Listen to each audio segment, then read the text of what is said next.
there, I'm Casey. And I'm Corey. And we are the Wright Brothers. I'd like to welcome you to our second ever podcast. And this one's actually very special for us because we get to introduce to you our brand new set.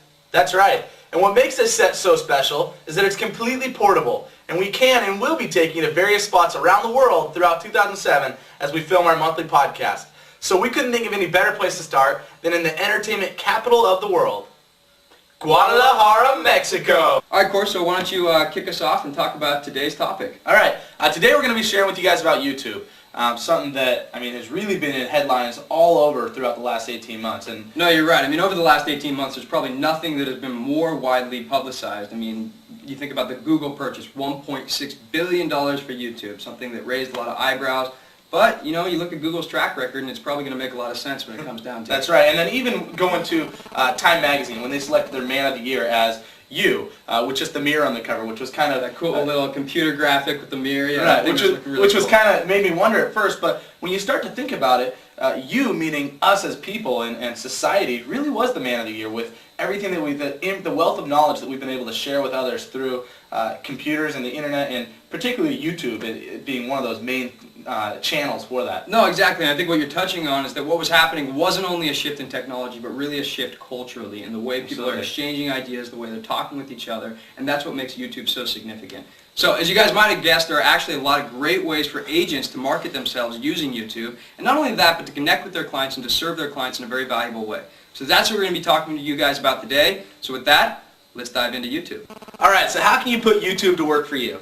There's several ways that you can really start to use YouTube in your business. There's one thing that YouTube won't work for: shameless self-promotion. Nobody's going to want to come just to see a commercial of yourself and tell them all about what you can do for them. What you really want to do to make YouTube effectively is start to put items of value for potential buyers or sellers on there.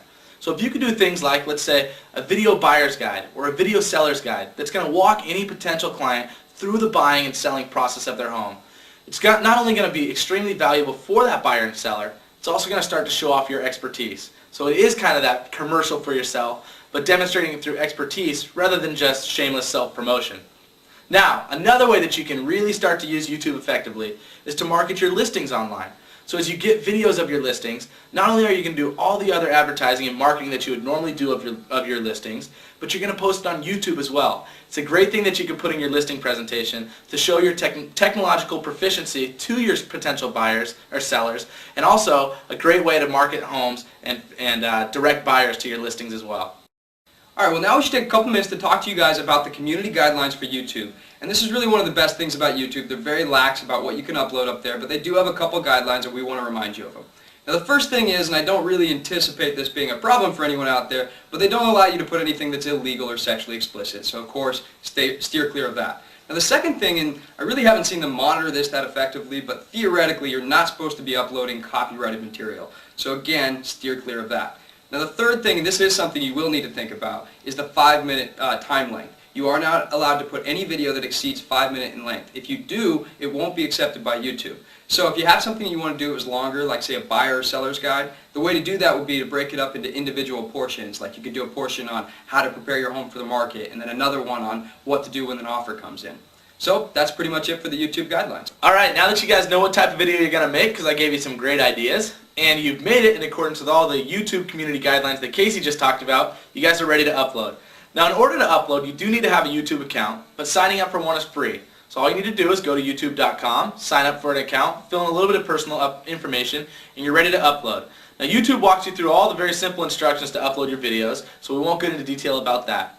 As far as video formats that they will accept, that's one of the great things about YouTube, is that they're extremely flexible with the video format. So just about any video that you guys are going to be making will be able to be uploaded to YouTube, and you guys are ready to go with your personal YouTube video that you can send out to all of your clients and also be viewed by people who you don't even know. Alright, well hopefully with those tips you guys have gotten a good idea of how YouTube works and how you guys can start to use it into your business. Now, not just with this podcast, but with all of our podcasts that we're going to be doing, our idea is to paint the broad strokes of the topics that we're going to be covering. However, if you guys ever want more information or really want to know the finer points of what we're talking about, we're always here for some extra expertise. Feel free to call us or email us. Now with that, let's dive into our upcoming publications for the month of February. Perfect. We got a lot of exciting stuff coming up in the month of February, starting with our February newsletter, which, among other things, will actually have a very interesting article on YouTube for your readers. And then as well, we're going to have an HD TV buying guide. Lots of great articles coming up in this February newsletter. Great. And then for our calendar piece this month, we're going to be doing a Oscar extravaganza. You guys might remember the last couple years we've done one of these. This is going to be our best one yet. We're going to talk about all the candidates, all the nominees, talk a little bit about how the Oscar process works, and then also give a red carpet preview for some of the fans more interested in fashions than awards. That's right. And then, of course, we'll be finishing our month the way we finish every month with our February market summary. Great. Well, that's our podcast for February. We'd like to thank you, as always, for joining us. And with that, we'd like to say, adios.